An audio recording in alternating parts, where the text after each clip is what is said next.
Epitaph ഒരു പക്ഷേ മലയാളത്തിൽ നമുക്ക് പരിചിതമല്ലാത്ത ഒരു വാക്ക്, മലയാളികൾക്ക് പരിചിതമല്ലാത്ത വാക്ക്. എന്താണ് എപ്പിറ്റാഫ്?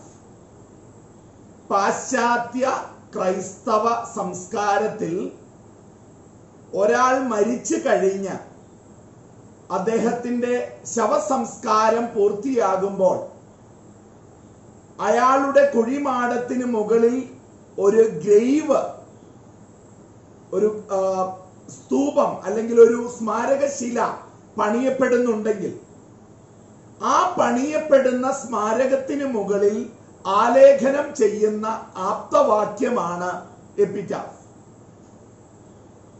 അത് ചിലർക്ക് അവരുടെ അവസാന വാക്കുകളായിരിക്കാം, വേറെ ചിലർക്ക് അവർ എന്തു മൂല്യങ്ങൾക്ക് വേണ്ടി നിലകൊണ്ടു എന്ന കാര്യമായിരിക്കാം, വേറെ ചിലർക്ക് അവരുടെ ബന്ധുക്കളോട്, അവരുടെ സുഹൃത്തുക്കളോട്, ലോകത്തോട് തന്നെ അവരുടെ ജീവിതം കൊണ്ട് പറയാനുള്ള ഒരു സന്ദേശമായിരിക്കാം, വേറെ ചിലർക്കോ ആ മരിച്ച വ്യക്തിയോട് ലോകത്തിന് പറയാനുള്ള വാക്കുകളായിരിക്കാം.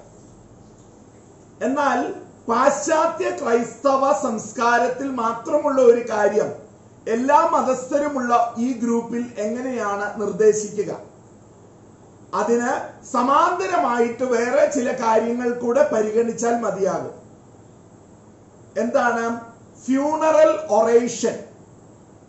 ഒരാൾ മരിക്കുമ്പോൾ അല്ലെങ്കിൽ അയാളുടെ ചരമ ശുശ്രൂഷകൾ നടക്കുമ്പോൾ, ശവസംസ്കാരം നടക്കുമ്പോൾ, അതല്ലെങ്കിൽ ആ ശുശ്രൂഷകളെ തുടർന്ന് നടത്തുന്ന അനുശോചന യോഗങ്ങളിൽ നടത്തപ്പെടുന്ന ചരമ പ്രസംഗം.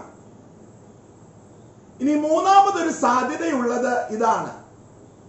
ഒരാൾ മരിച്ചു കഴിയുമ്പോൾ പത്രത്തിൽ, ദിനപത്രങ്ങളിൽ അല്ലെങ്കിൽ ടെലിവിഷനിൽ അയാളുടെ മരണത്തെക്കുറിച്ച് വരുന്ന ന്യൂസ് റിപ്പോർട്ട്, ഒബിച്വറി, ചരമക്കുറിപ്പ്. ജീവിച്ചിരിക്കുന്നവരായ നമ്മൾ നമ്മുടെ മരണശേഷം നമ്മുടെ കല്ലറയിൽ ആലേഖനം ചെയ്യപ്പെടുന്ന എപ്പിറ്റാഫിനെ കുറിച്ച് ചിന്തിക്കുന്നു.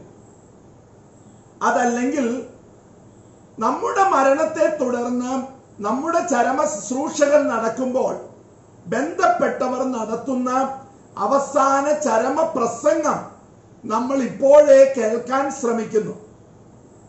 അതുമല്ലെങ്കിലോ നമ്മുടെ മരണത്തെ തുടർന്ന് ദിനപത്രങ്ങളോ മറ്റ് പ്രസിദ്ധീകരണങ്ങളോ ഇന്റർനെറ്റിലെ ഓൺലൈൻ പത്രങ്ങളോ ഇനി ടെലിവിഷനോ പുറപ്പെടുവിക്കുന്ന വാർത്ത, അത് നമ്മൾ നേരത്തെ കൂട്ടി വായിക്കുന്നു. ഇതാണ് വാസ്തവത്തിൽ എപ്പിറ്റാഫ് എന്ന് പറയുന്ന അഭ്യാസത്തിൽ നടക്കേണ്ടത്. നമ്മൾ ഒരു പക്ഷേ ഇന്ന് വളരെ വിസ്തൃതമായിട്ട് ആ അഭ്യാസം ചെയ്യുകയില്ല, മറിച്ച് അതിന്റെ എല്ലാ വശങ്ങളും മനസ്സിലാക്കാൻ ശ്രമിക്കുകയാണ്. അഡൽസ് എന്ന നിലയിൽ നിങ്ങൾക്ക് തന്നെ ഇത് ധ്യാനാത്മകമായിട്ട് പിന്നീട് ചെയ്യാവുന്നതാണ്.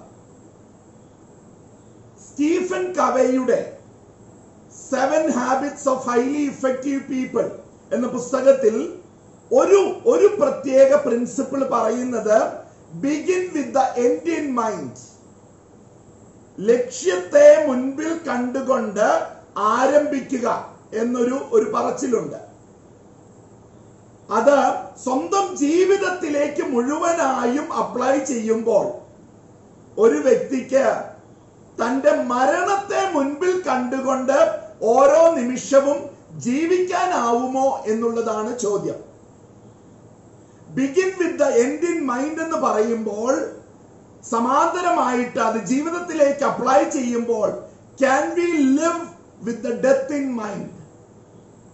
നെഗറ്റീവായിട്ട് ചിന്തിക്കാനുള്ള പ്രേരണയല്ല ഇത്, നെഗറ്റീവായിട്ട് ചിന്തിക്കാനുള്ള ഒരു ആഹ്വാനമല്ല ഇത്, മറിച്ച് എന്താണ് ഇത്? ജീവിതത്തെക്കുറിച്ച് ഗൗരവതരമായി ഓരോ വ്യക്തിയും പരിഗണിക്കാനുള്ള ഒരു ആഹ്വാനമാണ്.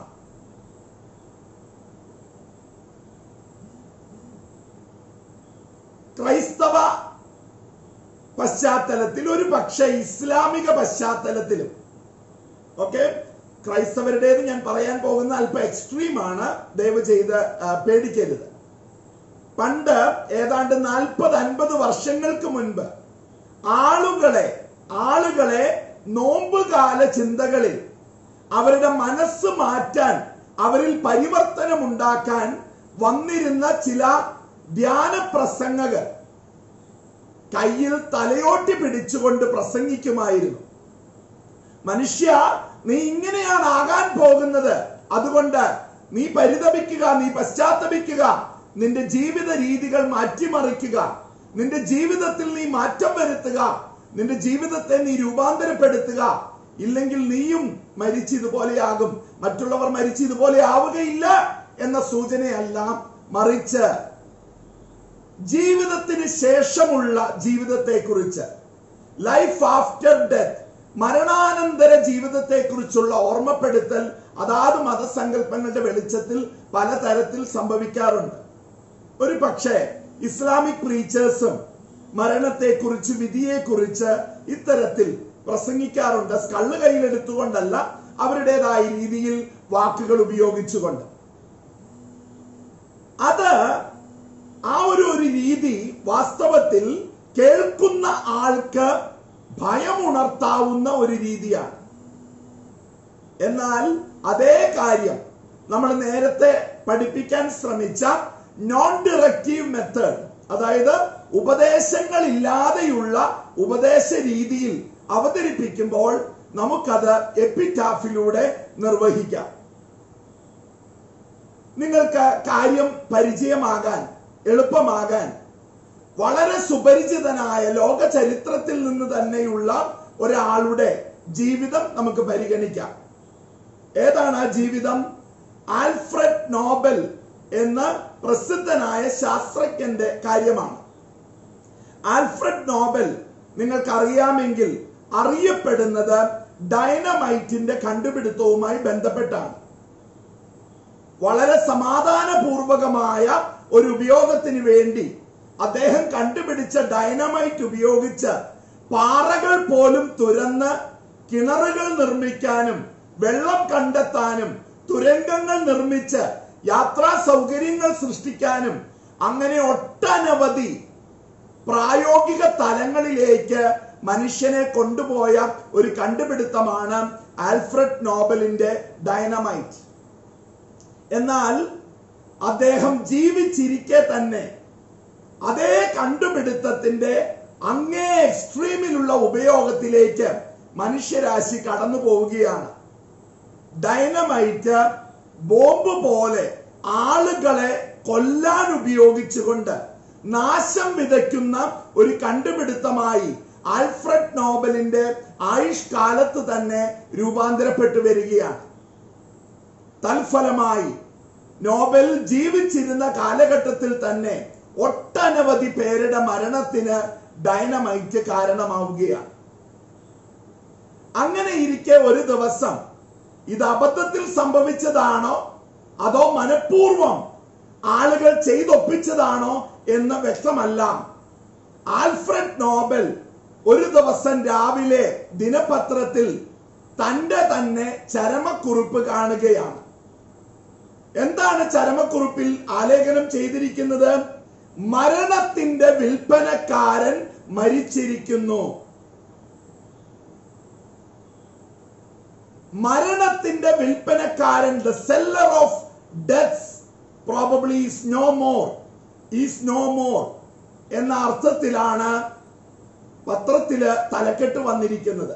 മരണത്തിന്റെ വിൽപ്പനക്കാരൻ മരിച്ചിരിക്കുന്നു.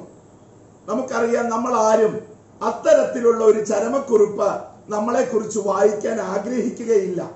അതുകൊണ്ട് തന്നെ അത് വായിച്ച നിമിഷത്തിൽ തന്നെ ആ മനുഷ്യന്റെ ഉള്ളിൽ എന്തൊക്കെയോ ചലനങ്ങൾ സൃഷ്ടിക്കപ്പെടുകയും ആ മനുഷ്യൻ വേണ്ട വിധത്തിൽ മാറ്റം വരുത്തി ചിന്തിക്കാൻ തുടങ്ങുകയും തൽഫലമായി തന്റെ ജീവിതകാല സമ്പാദ്യങ്ങൾ മുഴുവൻ മനുഷ്യ ഉന്നമനത്തിനായിട്ടുള്ള പ്രവർത്തനങ്ങൾക്കായിട്ട് മാറ്റിവെക്കപ്പെടുന്ന രീതിയിൽ അദ്ദേഹം തന്റെ ജീവിത സമ്പാദ്യങ്ങൾ മുഴുവൻ ഒരു എൻഡോമെന്റ്, ഒരു ട്രസ്റ്റ് ആയിട്ട് രൂപീകരിക്കുകയും അതിന്റെ പലിശ കൊണ്ട് നോബൽ സമ്മാനങ്ങൾ കൊടുത്തു തുടങ്ങുകയും ചെയ്തു എന്നാണ് ചരിത്രം. ഇപ്പോൾ നമുക്കറിയാം, ഫിസിക്സിലും കെമിസ്ട്രിയിലും എക്കണോമിക്സിലും മെഡിസിനിലും പിന്നെ ശാസ്ത്രത്തിൽ നിന്ന് വിട്ട് സാഹിത്യത്തിനും പിന്നീട് സമാധാന പ്രക്രിയകൾക്ക് മുൻകൈ എടുക്കുന്നവർക്കും ഒക്കെ നോബൽ സമ്മാനം കൊടുത്തു വരുന്നുണ്ട്. നമുക്കറിയാം, ഭാരതീയരായ ചിലരും ഈ സമ്മാനത്തിന് അർഹരായിട്ടുണ്ട് എന്ന വിവരം. നോബൽ സമ്മാനം പോലെ മനുഷ്യോന്നമനത്തിനായിട്ട് പ്രവർത്തിക്കുന്ന വലിയ വിശിഷ്ട വ്യക്തികൾക്ക് കൊടുക്കാൻ സമ്മാനം എന്ന രീതിയിൽ ഒരു മനുഷ്യന്റെ ജീവിത സമ്പാദ്യം രൂപപ്പെട്ടുവെങ്കിൽ ആ മനുഷ്യൻ തന്റെ മരണശേഷവും ഇന്ന് ആ സമ്മാനത്തിലൂടെ ജീവിക്കുകയാണ്. മരണത്തിന്റെ വിൽപ്പനക്കാരനായിട്ടല്ല, ജീവന്റെ വിൽപ്പനക്കാരനായിട്ട്, ജീവന്റെ വിധാതാവായിട്ട് ഇന്ന് ആ മനുഷ്യൻ സ്മരിക്കപ്പെടുകയാണ്. ഒരു പക്ഷേ തന്റെ തന്നെ ചരമക്കുറിപ്പ് പത്രത്തിൽ കണ്ട അനുഭവത്തിൽ നിന്ന്. നമുക്കറിയാം, നമുക്ക് അനുഭവമുണ്ട്. നമുക്കിടയിൽ തന്നെയുള്ള ഈ തലമുറയിൽ ജീവിക്കുന്നവരായ കോടിപതികളായിട്ടുള്ള മനുഷ്യർ ചിലർ ജീവിതാവസാനത്തോട് അടുക്കുമ്പോൾ, തങ്ങളുടെ റിട്ടയർമെന്റിലേക്ക് അടുക്കുമ്പോൾ അങ്ങേയറ്റം ദാനധർമ്മങ്ങളിലേക്ക് പോകുന്നതും തങ്ങളെ തന്നെ മറ്റൊരു തരത്തിൽ കണ്ടെത്തുന്നതും ശേഷകാലം അർത്ഥപൂർണമായിട്ട് പണത്തിനു വേണ്ടിയല്ലാതെ ജീവിക്കാൻ ശ്രമിക്കുന്നതും. വാരൻ ബഫറ്റിനെ പോലെയുള്ള ആളുകൾ ഉദാഹരണങ്ങളായിട്ട് നമുക്ക് എടുക്കാം. മുന്നോട്ട് പോകുമ്പോൾ നമ്മൾ നേരത്തെ പറഞ്ഞ begin with the end in mind മാറ്റി പറഞ്ഞാൽ നമുക്ക് live with death in mind, avoid leading A blind life.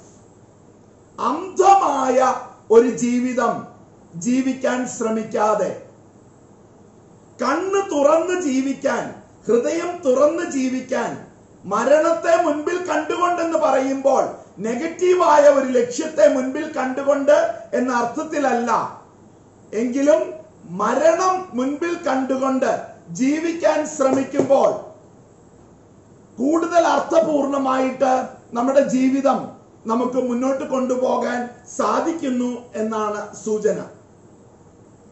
ഇതിനോട് ചേർത്ത് പർപ്പസ് ഓഫ് ലൈഫ്, ജീവിതോദ്ദേശ്യത്തെ സംബന്ധിക്കുന്ന ചോദ്യങ്ങൾ നമ്മൾ സ്വയം ചോദിക്കുക.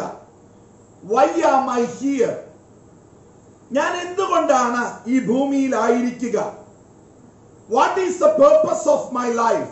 എന്റെ ജീവിതത്തിന്റെ ഉദ്ദേശ്യം എന്താണ്? ലക്ഷ്യം എന്താണ്? What is my role in this world? ഈ ലോകത്ത് എന്റെ പങ്ക് എന്താണ്? What is my mission in life? ഈ ജീവിതം കൊണ്ട് ഞാൻ പൂർത്തീകരിക്കേണ്ട ദൗത്യം എന്താണ്? പ്രിയമുള്ളവരെ, ഐക്കഫ് എന്ന് പറയുന്ന യുവജന സംഘടന, അതിന്റെ ദേശീയ കൺവെൻഷൻ ചെന്നൈക്കടുത്ത് പൂനമല്ലി സെമിനാരിയിൽ ഒരിക്കൽ നടന്നപ്പോൾ ആ ദേശീയ കൺവെൻഷനിൽ നിന്ന് ആ യുവജനങ്ങൾ പുറപ്പെടുവിച്ച ഒരു പ്രഖ്യാപനം ഇതാണ്: തങ്ങൾ ജനിച്ചു വീണ ലോകത്തെ തങ്ങൾ ജനിച്ചു വീണപ്പോൾ കണ്ട രീതിയിൽ വിട്ടിട്ട് പോകയില്ലെന്ന് ഞങ്ങൾ യുവാക്കൾ പ്രതിജ്ഞ ചെയ്യുന്നു. ഞാൻ ആവർത്തിക്കുന്നു, ഞങ്ങൾ ജനിച്ചു വീണ ഈ ലോകത്തെ ഞങ്ങൾ ജനിച്ചു വീണപ്പോൾ കണ്ട രീതിയിൽ വിട്ടിട്ട് പോകയില്ല എന്ന് ഞങ്ങൾ യുവാക്കൾ പ്രതിജ്ഞ ചെയ്യുന്നു. If the world is the same when I am born and when I die, what is the difference that my life made for this world? ഞാൻ ജനിച്ചപ്പോഴത്തേതുപോലെ തന്നെയാണ് ഞാൻ മരിക്കുമ്പോഴും ഈ ലോകമെങ്കിൽ എന്റെ ജീവിതം എന്ത് വ്യത്യാസമാണ് ഈ ലോകത്തിന് വരുത്തിയിരിക്കുന്നത്? ഞാൻ എന്ത് വ്യത്യാസമാണ് ഈ ലോകത്തിന് വരുത്തിയിരിക്കുന്നത്? മറുവശം തേടുമ്പോൾ നമ്മൾ കാണുന്നു മനുഷ്യകുലത്തിൽ അനേകം പേർ ജീവിതത്തിന് ശേഷം, അവരുടെ മരണത്തിന് ശേഷം അനശ്വരരാകാനുള്ള ശ്രമങ്ങൾ ഏറെയുണ്ട്. പല തരത്തിൽ അനശ്വരത തേടാനുള്ള ശ്രമങ്ങൾ, ആഗ്രഹങ്ങൾ. ചിലർ പറയും അതും മക്കളിൽ പണം ഇൻവെസ്റ്റ് ചെയ്തുകൊണ്ടാണ് എന്ന്. ഞാൻ പണം എന്നിവിടെ ഉദ്ദേശിക്കുന്നത് റിസോഴ്സസ് ആണ്, കേവലം നമ്മൾ എണ്ണുന്ന പണമല്ല. Invest in children so that you will live thereafter. മക്കളിൽ ഇൻവെസ്റ്റ് ചെയ്യുക വഴി മാതാപിതാക്കൾ തുടർന്നും ജീവിക്കുമെന്ന് കരുതുന്ന ഒരു സമൂഹം. ഇൻവെസ്റ്റ് ഇൻ എഡ്യൂക്കേഷൻ, വിദ്യാഭ്യാസത്തിൽ ഇൻവെസ്റ്റ് ചെയ്യുക വഴി നമ്മൾ അനശ്വരരായി തീരും എന്ന് കരുതുന്ന മറ്റൊരു വിഭാഗം. ഇൻവെസ്റ്റ് ഇൻ ദി എൻവയോൺമെന്റ്, പരിസ്ഥിതിയിൽ നിങ്ങളുടെ റിസോഴ്സസ് ചെലവഴിക്കാൻ, ആ രീതിയിൽ നാളെയെ കൂടുതൽ ശോഭനമാക്കാൻ, കൂടുതൽ പച്ചപ്പ് നിറഞ്ഞ പ്രകൃതി ഇവിടെ ഉണ്ടാകാൻ തക്ക പോലെ പരിസ്ഥിതിയിൽ ഇൻവെസ്റ്റ് ചെയ്യണം എന്ന് ആഗ്രഹിക്കുന്ന മറ്റൊരു വിഭാഗം. വേറെ ചിലർ സ്മാരകങ്ങൾ സൃഷ്ടിച്ചുകൊണ്ട് അനശ്വരരാകാൻ ശ്രമിക്കുന്നു. വേറെ ചിലർ തങ്ങളുടെ സൃഷ്ടികൾ കൊണ്ട് അനശ്വരരാകാൻ ശ്രമിക്കുന്നു. വേറെ ചിലർ കണ്ണുകൾ കൊടുത്തുകൊണ്ട് മരണശേഷം കാണാൻ ശ്രമിക്കുന്നു. ഹൃദയം കൊടുത്തുകൊണ്ട് മരണശേഷം അതേ ഹൃദയത്തെ മിടിപ്പിക്കാൻ ശ്രമിക്കുന്നു. രക്തത്തെ കൊടുത്തുകൊണ്ട് മറ്റുള്ളവരുടെ സിരകളിലൂടെ ഓടിക്കൊണ്ടേയിരിക്കാൻ ശ്രമിക്കുന്നു. അവയവദാനത്തെയോ രക്തദാനത്തെയോ കുറച്ച് കാണിക്കുകയല്ല, മറിച്ച് മറ്റുള്ളവരുടെ ജീവിതത്തിന്റെ ഭാഗമായി തീരാനുള്ള, ഇത്തരത്തിൽ ഭാഗമായി തീരാനുള്ള മനുഷ്യ ഹൃദയത്തിന്റെ വെമ്പലിനെ തുറന്നു കാണിക്കുകയാണ് മാതൃകാപരമായി തന്നെ. അനശ്വരമാകാൻ വേണ്ടി ചിലർ തങ്ങളുടെ ചിത്രങ്ങളും തങ്ങളുടെ ശബ്ദങ്ങളും റെക്കോർഡ് ചെയ്ത് ഡിജിറ്റൽ മാധ്യമങ്ങളിലേക്ക് ട്രാൻസ്ഫർ ചെയ്ത് ശൂന്യാകാശ പേടകങ്ങളിൽ ശൂന്യാകാശത്തേക്ക് അയക്കുന്നു.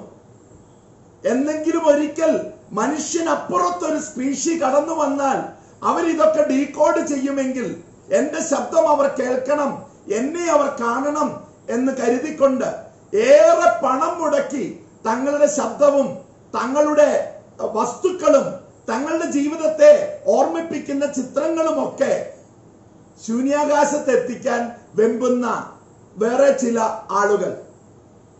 നമുക്കറിയാം, ഈജിപ്ഷ്യൻ പാരമ്പര്യത്തിൽ പിരമിഡുകളും മമ്മികളും,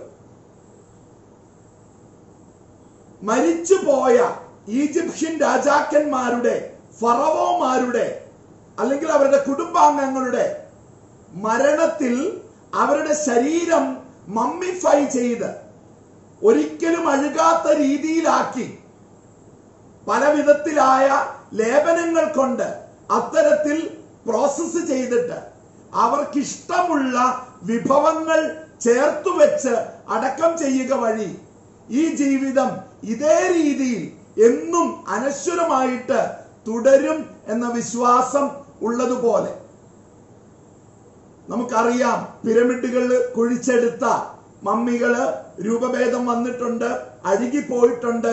അവർ വിഭവങ്ങളായിട്ട് എന്നും ഉണ്ടാകുമെന്ന് കരുതിയത് നാമാവശേഷമായിട്ടുണ്ട്.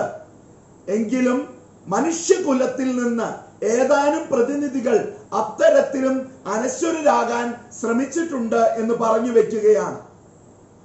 നമുക്കിനി കേൾക്കാം, സാഹിത്യകാരന്മാർ അവരുടെ സാഹിത്യ സൃഷ്ടികളിലൂടെ, കവികൾ അവരുടെ കവിതകളിലൂടെ, നാടകകൃത്തുക്കൾ അവരുടെ നാടകങ്ങളിലൂടെ, സിനിമാ നിർമ്മാതാക്കൾ അവരുടെ സിനിമകളിലൂടെ, നടന്മാരും നടിമാരും അവർ അവതരിപ്പിച്ച കഥാപാത്രങ്ങളിലൂടെ, നോവലിസ്റ്റുകൾ അവരെഴുതിയ നോവലുകളിലൂടെ, കഥാകൃത്തുക്കൾ അവരെഴുതിയ കഥകളിലൂടെ, മാതാപിതാക്കൾ മക്കളിലൂടെ, ഗുരുക്കന്മാർ ശിഷ്യരിലൂടെ, ശാസ്ത്രജ്ഞന്മാർ അവരുടെ കണ്ടുപിടുത്തങ്ങളിലൂടെ അനശ്വരരായിത്തീരുന്നു. നമുക്കറിയാം, ഇങ്ങനെ ചിന്തിക്കുമ്പോൾ പലരും കടന്നു പോയി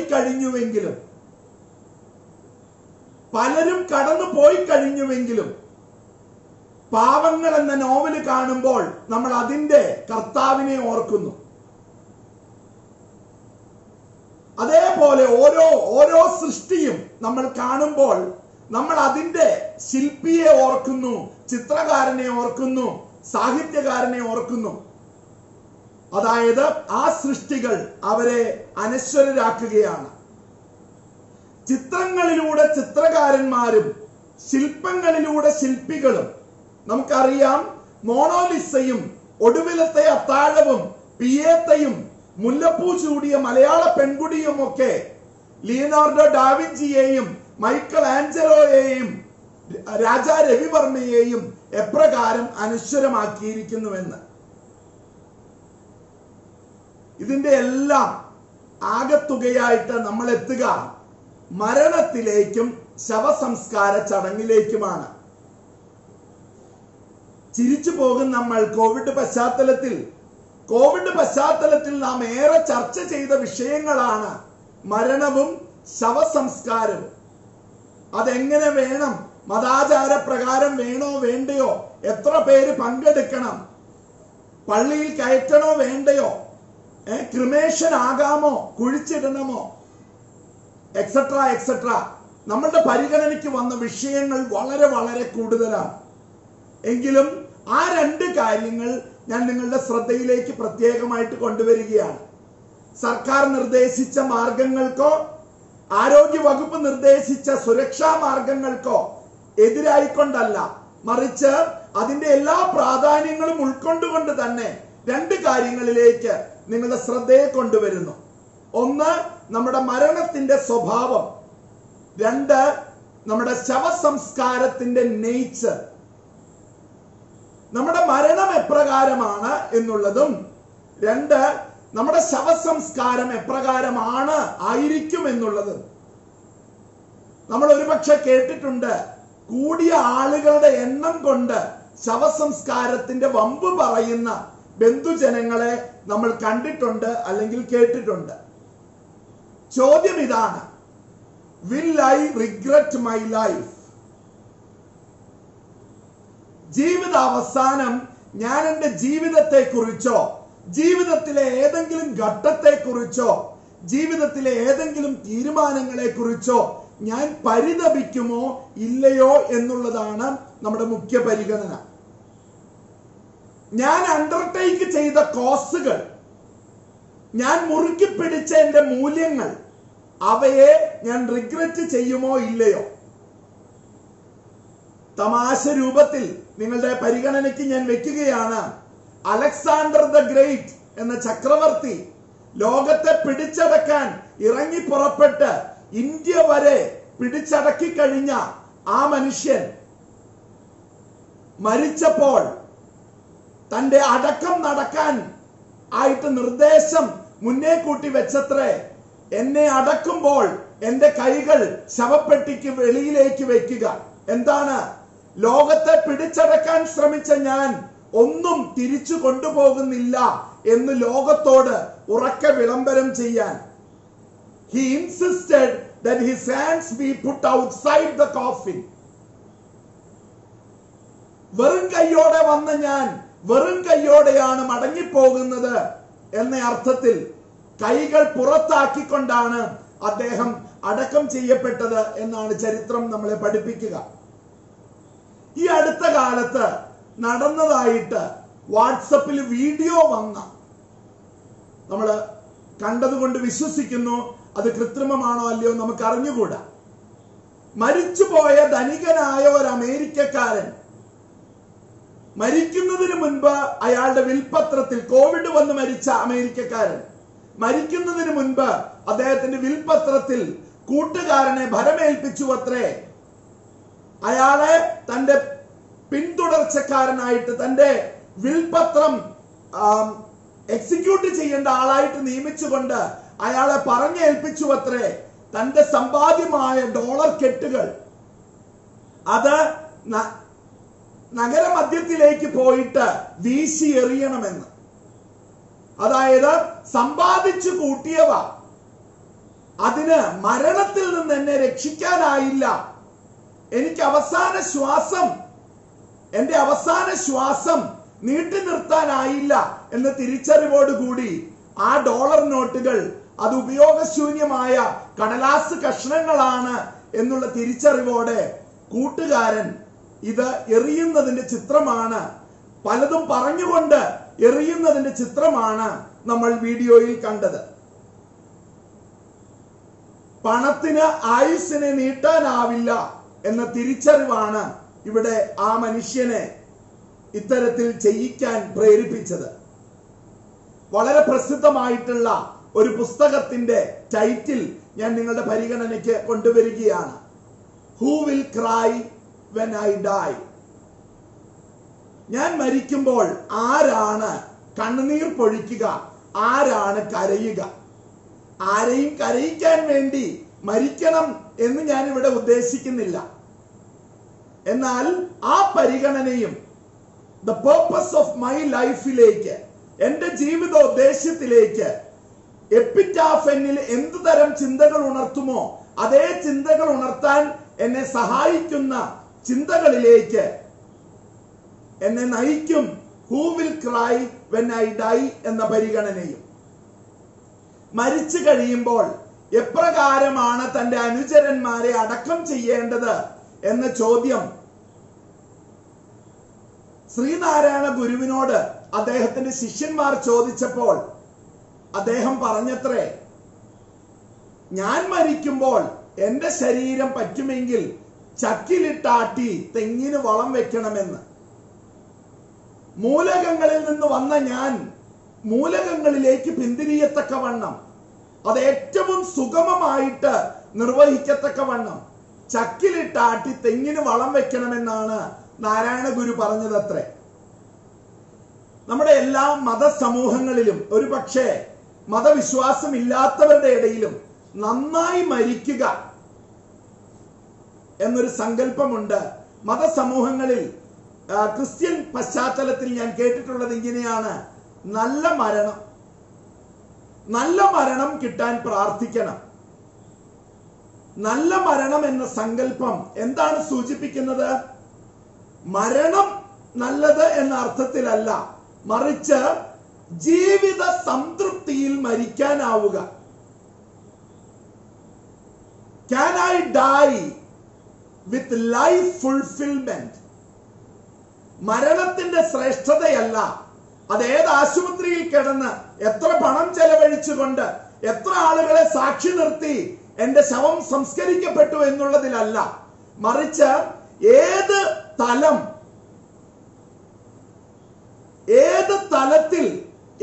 തലത്തിൽ സംതൃപ്തിയോടുകൂടി എനിക്ക് ഈ ജീവിതം വിട്ടുപോകാൻ സാധിക്കുമെന്നാണ്. ഈ സംതൃപ്തി യൂഷ്വലി പ്രകടമാകുന്നത് എവിടെയാണ്?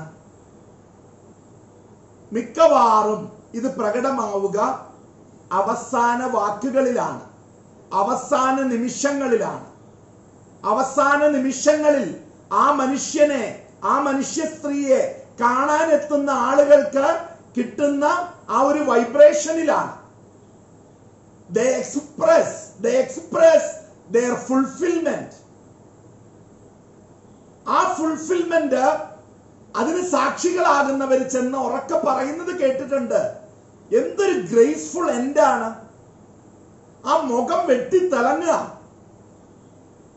എന്തൊരു സന്തോഷത്തിലാണ് കടന്നു പോകുന്നത് ഒരു വ്യക്തി എന്നൊക്കെ നമ്മൾ പറയുന്നത് കേട്ടിട്ടുണ്ട്.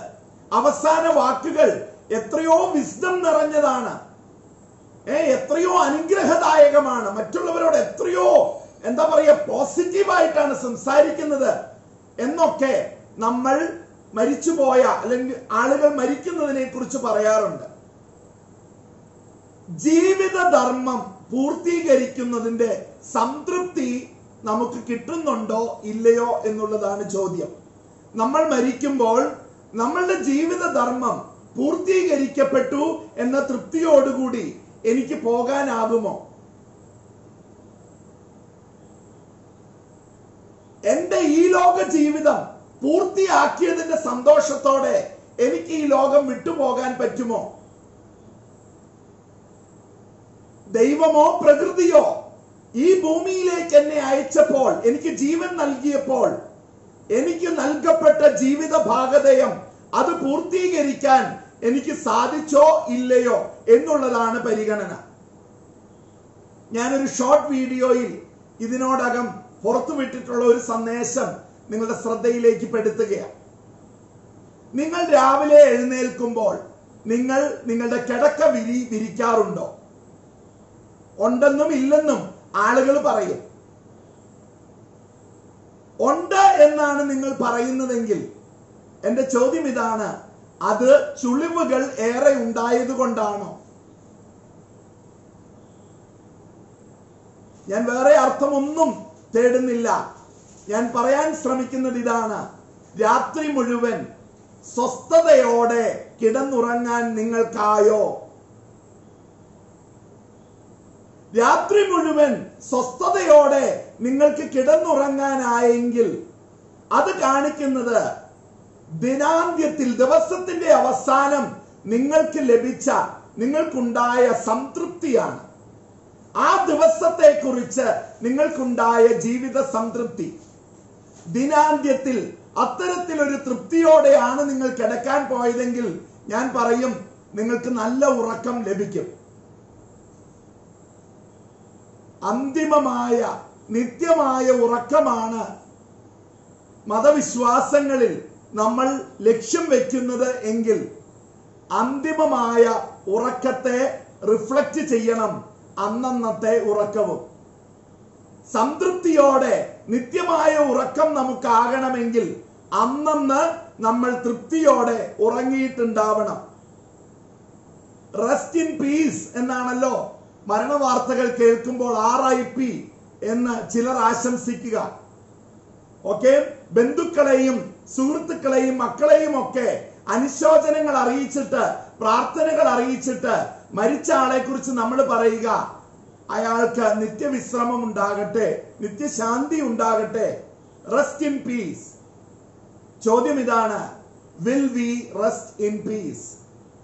അവസാനമായിട്ട് അത്തരത്തിൽ വിശ്രമിക്കണമെങ്കിൽ അതാത് ദിവസങ്ങളുടെ അന്ത്യത്തിലും നമ്മൾ തൃപ്തിയോടുകൂടി വിശ്രമിക്കേണ്ടതില്ലേ എന്ന ചോദ്യം നിങ്ങളുടെ മുൻപിലേക്ക് ഞാൻ വെക്കുകയാണ്. അപ്പൊ daily sleep as reflective of perpetual sleep, daily fulfilment as reflective of final fulfilment. വീണ്ടും ചോദിക്കുകയാണ്, who will cry when I die? ഇനി ശ്രദ്ധിക്കുക, രണ്ട് പരിഗണനകൾ. ഇത് മതപരമായിട്ടുള്ള പശ്ചാത്തലത്തിൽ നിന്നാണ്. ജീവിത തീരുമാനങ്ങൾ കൈക്കൊള്ളാൻ രണ്ട് പരിഗണനകൾ നമ്മുടെ ഉള്ളിൽ വെക്കുന്നത് നല്ലതാണ്. ഒന്ന്, നമ്മൾ എടുക്കുന്ന ഏത് തീരുമാനവും നമ്മൾ മരണക്കിടക്കയിൽ കിടന്ന് ജീവിതത്തെ പൂർണ്ണമായിട്ടും റിവ്യൂ ചെയ്യുമ്പോൾ, ഈ നിമിഷം, ഈ തീരുമാനം എടുക്കുന്ന നിമിഷത്തെ കുറിച്ച് എങ്ങനെയായിരിക്കണമെന്ന് അന്ന് വിചാരിക്കുമോ അങ്ങനെ ആ തീരുമാനം ഇപ്പോൾ എടുക്കുക. ഞാൻ ആവർത്തിക്കുന്നു, മരണക്കിടക്കയിൽ കിടന്നുകൊണ്ട് ജീവിതത്തെ പൂർണ്ണമായിട്ടും റിവ്യൂ ചെയ്യുമ്പോൾ ഈ തീരുമാനം എടുക്കുന്ന നിമിഷത്തെ കുറിച്ച് അന്ന് ഞാൻ എന്തു വിചാരിക്കുമോ ആ വിചാരത്തോടുകൂടി ഈ തീരുമാനം ഞാൻ ഇന്ന് എടുക്കുക. വേറൊരു സമീപനം ഇതാണ്, അതാത് മതസമൂഹങ്ങളിൽ അന്ത്യവിധി എന്നൊരു കോൺസെപ്റ്റ് ഉണ്ടെങ്കിൽ അന്ത്യവിധിക്ക് വേണ്ടി ഞാൻ കാത്തു നിൽക്കുമ്പോൾ എന്റെ ജീവിതത്തിലെ ചെയ്തികളെല്ലാം, എന്റെ സുഹൃതങ്ങളും എന്റെ അരുതായ്മകളും എല്ലാം എന്നെ മുഖാഭിമുഖം കണ്ടു നിൽക്കുന്ന സമയത്ത് എന്റെ ജീവിതത്തെ കുറിച്ചുള്ള അന്ത്യവിധിക്ക് ഞാൻ അണയുന്ന നേരം എന്റെ ജീവിതത്തെ പൂർണ്ണമായും ഞാൻ റിവ്യൂ ചെയ്താൽ ഈ ജീവിത തീരുമാനം എടുക്കുന്ന നിമിഷത്തെ കുറിച്ച് ഞാൻ അന്ന് എന്ത് വിചാരിക്കുമോ ആ രീതിയിൽ ഞാൻ ഇന്ന് ആ തീരുമാനം കൈക്കൊള്ളുക. ഈ രണ്ട് പരിഗണനകളും നമ്മുടെ മുൻപിൽ വെക്കുന്ന ഒരു സന്ദേശം ഇതാണ്, Live your life in such a way you will never ever regret later. അതായത് പരിതാപങ്ങൾക്കിടയില്ലാത്ത വിധത്തിൽ ജീവിക്കുക, ജീവിതത്തിന്റെ ഓരോ നിമിഷവും ആസ്വദിക്കുക. ഞാൻ ഇത്രയും പറഞ്ഞതിന്റെ വെളിച്ചത്തിൽ എല്ലാവരും ഒരു മിനിറ്റ് നേരം ഒന്ന് കണ്ണടച്ച് ശ്വാസം എടുത്തു വിട്ടിട്ട്, നിങ്ങളുടെ മതസമൂഹങ്ങളിൽ എപ്പിറ്റാഫ് ഇല്ലെങ്കിൽ പോലും, ഓക്കെ, ഹിന്ദുസ് ആയിട്ടുള്ളവര് നിങ്ങളുടെ ശരീരം ഒരു പക്ഷേ ക്രിമേറ്റ് ചെയ്യുമായിരിക്കും. അസ്ഥികൾ എടുത്ത് ചില സ്ഥലങ്ങളിൽ ഞാൻ കണ്ടിട്ടുണ്ട്, അസ്ഥിത്തറയിൽ സ്ഥാപിക്കുമെങ്കിൽ ആ അസ്ഥിത്തറയിൽ ആലേഖനം ചെയ്യുന്ന വാക്യമായിട്ട്. ഇസ്ലാമിക പാരമ്പര്യത്തിൽ ഇങ്ങനെയൊന്നുമില്ല. എങ്കിലും ചിലയിടത്ത് കണ്ടിട്ടുള്ളത് ഖബറിന് മേലെ പുതപ്പിക്കപ്പെട്ട പച്ചപ്പട്ട്, ആ പച്ചപ്പട്ടിൽ എഴുതി വെച്ചിരിക്കുന്ന അറബി വാക്കുകൾ എന്ന നിലയിലോ ഏതെങ്കിലും വിധത്തിൽ നമ്മുടെ മരണത്തെ സൂചിപ്പിക്കുന്ന ഒരാപ്തവാക്യം മനസ്സിലൊന്ന് ചിന്തിച്ചെടുക്കുക. അരമിനിറ്റ് സമയത്തിനുള്ളിൽ അതൊന്ന് ചിന്തിച്ചെടുക്കുക. നിങ്ങൾ മരിച്ച് കല്ലറയിൽ അടക്കം ചെയ്യപ്പെട്ടാൽ ആ കല്ലറ മേലെ എഴുതി വെക്കേണ്ടത് എന്താണ്? നിങ്ങൾ മരിച്ച് നിങ്ങളുടെ മൃതശരീരം ദഹിപ്പിക്കപ്പെട്ടാൽ നിങ്ങളുടെ അസ്ഥികൾ എടുത്ത് സ്ഥാപിക്കുന്ന അസ്ഥിത്തറയിൽ എന്താണ് എഴുതി വെക്കേണ്ടത്? നിങ്ങളെ അടക്കം ചെയ്ത് കഴിഞ്ഞ് എന്തെങ്കിലും നിങ്ങളുടെ ഖബറിന് മേലെ ഒരു പച്ചപ്പട്ട് പുതപ്പിച്ചാൽ ആ പച്ചപ്പട്ടിൽ അറബി വാക്കുകൾ എന്തെങ്കിലും എഴുതി വെച്ചിട്ടുണ്ടെങ്കിൽ അതെന്തായിരിക്കും? മതാചാര പ്രകാരം അങ്ങനെ ഇല്ലെങ്കിലും അല്പനിമിഷത്തേക്ക് അപ്രകാരം ഒന്ന് ചിന്തിക്കുക. What will be my epitaph? Okay, അത് അങ്ങനെ ഒരു വാക്കോ വാക്യമോ നിങ്ങൾ ചിന്തിച്ചെടുത്തുവെങ്കിൽ ഏതാനും പേർ അതൊന്ന് ടെക്സ്റ്റ് ചെയ്യുക, അതൊന്ന് ചാറ്റ് ബോക്സിൽ ടൈപ്പ് ചെയ്തിടുക. ഓക്കെ, പൂർത്തീകരിക്കപ്പെട്ട ഒരു ജീവിതം, എ ലൈഫ് അക്കംപ്ലിഷ്ഡ്. ഞാൻ നല്ല ഓട്ടം ഓടി. മുബീന എഴുതിയിരിക്കുന്നത് അറബി വാക്കുകളാണ്, എനിക്കത് വായിക്കാൻ അറിഞ്ഞുകൂടാ, എങ്കിലും വളരെ പോസിറ്റീവായിട്ടുള്ള ഒരു അറബിക് ഫ്രേസ് ആയിട്ട് ഞാൻ അത് എടുക്കുന്നു. മനുഷ്യസ്നേഹി, നാടിനു വേണ്ടി ജീവിച്ചു മരിച്ച ഒരാൾ. My life is my message. A very peaceful soul rest here. Lived for Christ and died for Christ. I have done my best. Truth shall let you free. Okay. കൂടുതൽ ടൈപ്പ് ചെയ്തിട്ടുള്ള I am here and now. Mission completed. Very good. He is meditating. Do not disturb. സുബാബ് മെഡിറ്റേഷന്റെ master എഴുതിയിരിക്കുന്നത് he is meditating. Do not disturb എന്നാണ്. Very good. നിങ്ങൾ share ചെയ്തതും ഞാൻ ഇനി പറയുന്ന ഉദാഹരണങ്ങളുമായിട്ട് തട്ടിച്ചു നോക്കുക. അവൾ നിറഞ്ഞു ജീവിച്ചു എന്നാണ് ഇവിടെ അടുത്തു നിന്ന് ഒരാൾ എന്നെ കാണിച്ചു തന്നിരിക്കുന്നത്. എനിക്കറിയാം ഈ ഗ്രൂപ്പിൽ ഡെന്റിസ്റ്റുമാരുണ്ടായേക്കാം. ഒരു ഡെന്റിസ്റ്റിന്റെ എപ്പിറ്റാഫ് ഒന്ന് ശ്രദ്ധിക്കുക. Approach the spot with gravity. John Brown is filling his last cavity. I repeat, approach the spot with gravity. John Brown is filling his last cavity. നമുക്കറിയാം ദന്ത ഡോക്ടർമാരുടെ ഒരു കർമ്മം പോടടക്കലാണ്. ഓക്കെ, തമാശ കലർത്തി കേവലം ഒരു പോടടക്കലാണ് ജീവിതം, മരണം എന്ന അർത്ഥത്തിൽ അല്പം ഒരു നെഗറ്റീവ് ചുവയോടെയാണ് ഈ ഒരു എപ്പിറ്റാഫ് വന്നിരിക്കുന്നത്. ഓക്കെ, കേവലം ഒരു പോടടയ്ക്കാനുള്ളതാണോ എന്റെ ജീവിതവും എന്റെ മരണവും എന്നുള്ള ചോദ്യം നമ്മളോട് ചോദിക്കുക. രണ്ടാമത്തേത്, ഒരു സോൾജറിന്റെ എപ്പിറ്റാഫ് ഇങ്ങനെയാണ്. To save your world You asked this man to die. നിങ്ങളുടെ ലോകത്തെ രക്ഷിക്കാൻ നിങ്ങൾ ഈ മനുഷ്യനോട് മരിക്കാൻ ആവശ്യപ്പെട്ടു. Would this man, could he see you now? Ask why. ആ മനുഷ്യൻ ഇപ്പോൾ നിങ്ങളെ കാണുന്നുണ്ടോ? ഉത്തരം പറയാതെ തന്നെ തുടർന്ന് ചോദിക്കുകയാണ്, ആസ്ക് വൈ, എന്തുകൊണ്ട് എന്ന് നിങ്ങളോട് തന്നെ ചോദിക്കുക. ഐസക് ന്യൂട്ടന്റെ എപ്പിറ്റാഫ് ശ്രദ്ധിക്കുക. ഐസക് ന്യൂട്ടൻ നമുക്കറിയാം പ്രകാശത്തെ കുറിച്ചുള്ള സിദ്ധാന്തങ്ങളുടെ ആദ്യ സിദ്ധാന്തമായ കോർപ്പസ്കുലർ തിയറി, കണികാ സിദ്ധാന്തം പ്രപ്പോസ് ചെയ്ത ആളാണ്. ന്യൂട്ടനെ കുറിച്ചുള്ള ന്യൂട്ടന്റെ എപ്പിറ്റാഫ് ഞാൻ പറയുകയാണ്. Nature and nature's laws lay hid in the night. God said, let Newton be, and all was light. പ്രകാശം ഉണ്ടാകട്ടെ, എല്ലായിടത്തും പ്രകാശം നിറഞ്ഞു എന്നാണ് സൃഷ്ടിയുടെ പുസ്തകം പറയുക. എന്നാൽ ന്യൂട്ടന്റെ എപ്പിറ്റാഫ് പറയുന്നത് ഇതാണ്, ദൈവം പറഞ്ഞത്രേ, let Newton be and all was light. ഗാന്ധിജിയുടെ എപ്പിറ്റാഫ് ഇതാണ്. അദ്ദേഹത്തിന്റെ രാജ്ഘട്ടിലുള്ള ആ മെമ്മോറിയൽ ടൂംബിന്റെ 4 ദിശകളിലേക്കും അതിന്റെ പടിക്കെട്ടിൽ എഴുതി വെച്ചിരിക്കുന്നത് ഹേ റാം എന്നാണ്. അതായത് അദ്ദേഹത്തിന്റെ അവസാന വാക്കുകളാണ് അദ്ദേഹത്തിന്റെ എപ്പിറ്റാഫായിട്ട് എഴുതി വെച്ചിരിക്കുക. നിങ്ങളുടെ പരിഗണനയ്ക്ക് ഞാൻ ഒരാളുടേതും കൂടെ കൊണ്ടുവരുന്നു.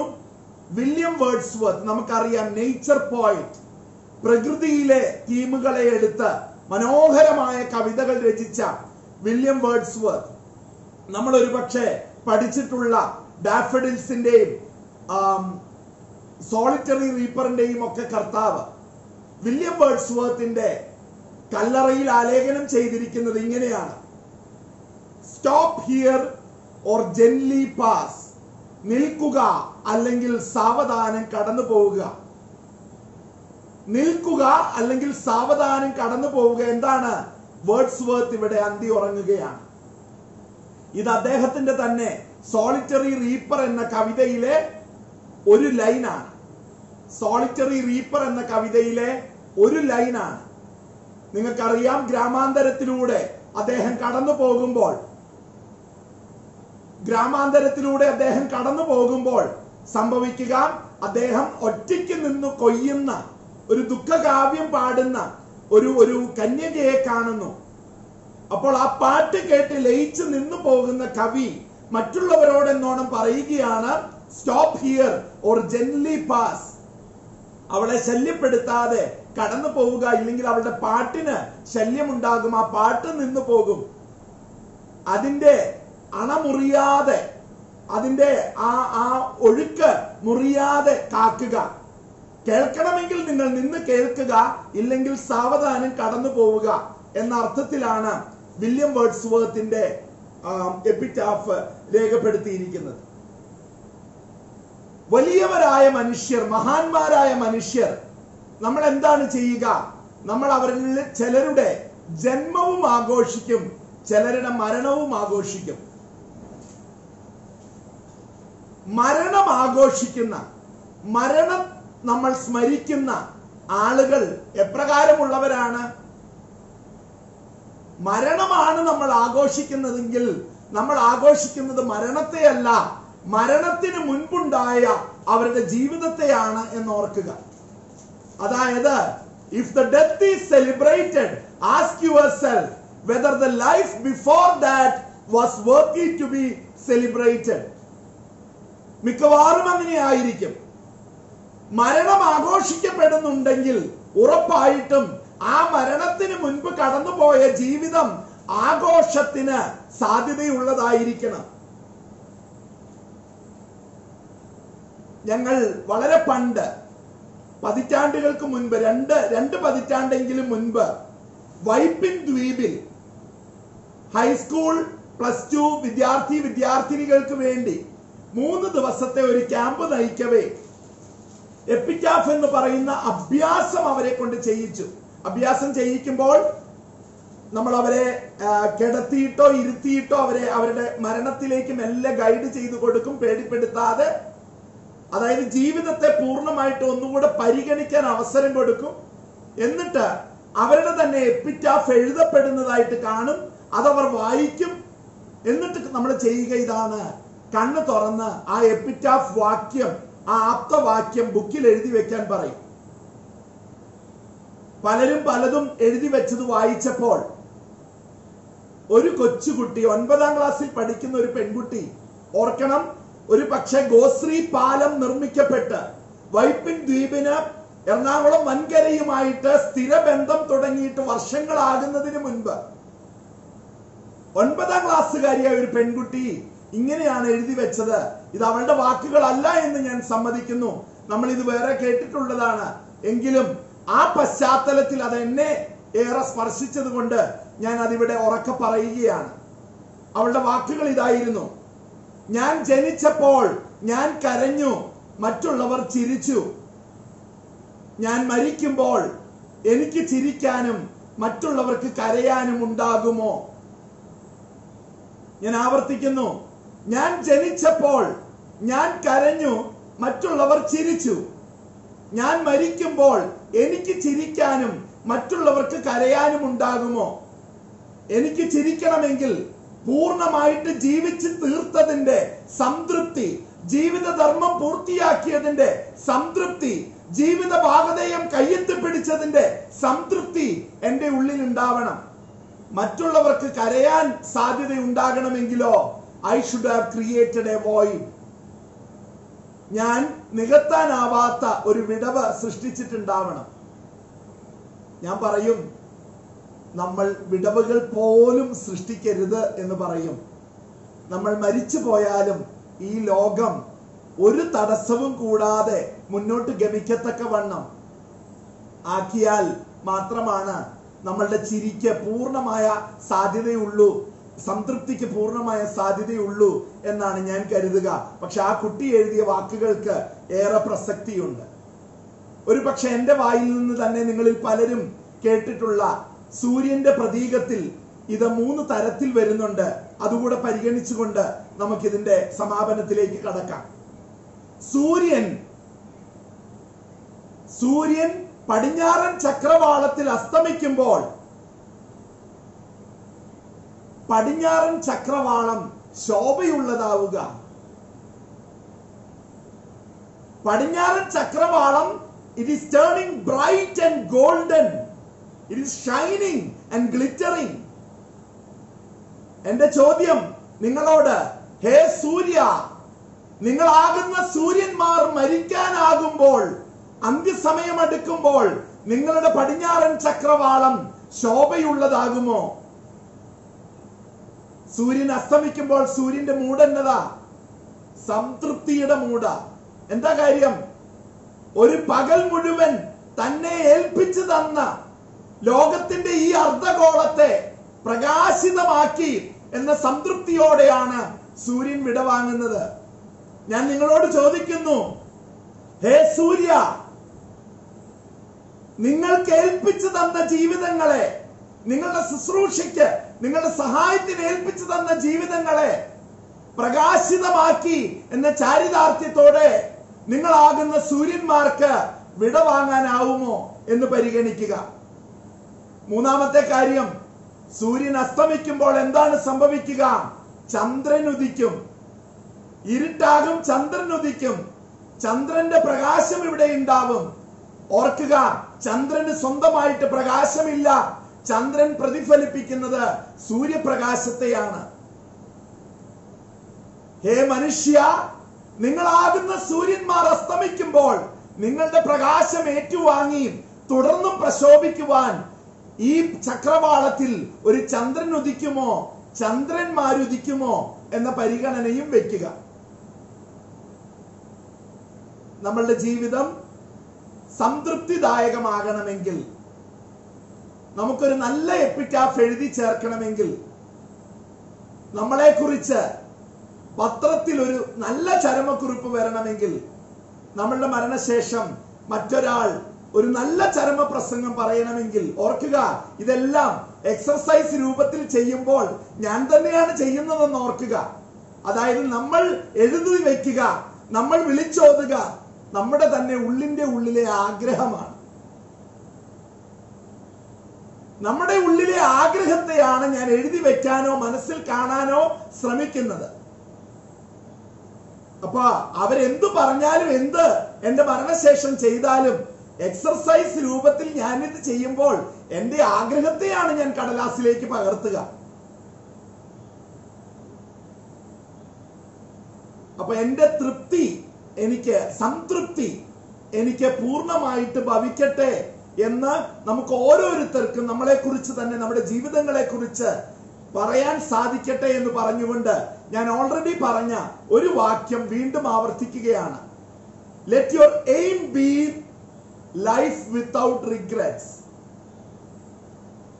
പരിതാപങ്ങൾക്ക് ഒരു ഇടയും ഇല്ലാത്ത വിധത്തിൽ ജീവിക്കാൻ, ഓരോ നിമിഷവും ജീവിക്കാൻ നമുക്ക് ഓരോരുത്തർക്കും സാധിക്കട്ടെ എന്ന് പ്രാർത്ഥിക്കുക, എന്ന് ആഗ്രഹിക്കുക. ഉപദേശത്തിന്റെ ശബ്ദമുണ്ടെങ്കിൽ പോലും ആ വാക്യം ഞാൻ വീണ്ടും പറയുകയാണ്.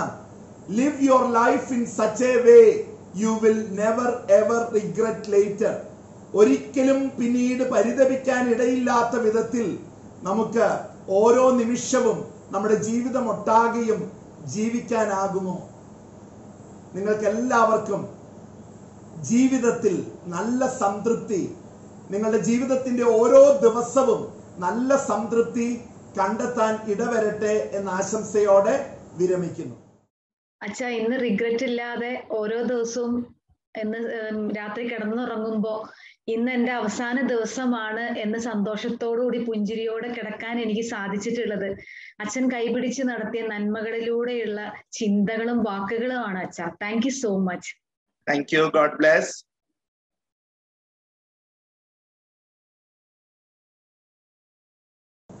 പ്രവീണ പറഞ്ഞതിൽ നിന്ന് ഒരു പരിഗണന കൂടെ മുന്നോട്ട് വെക്കാം.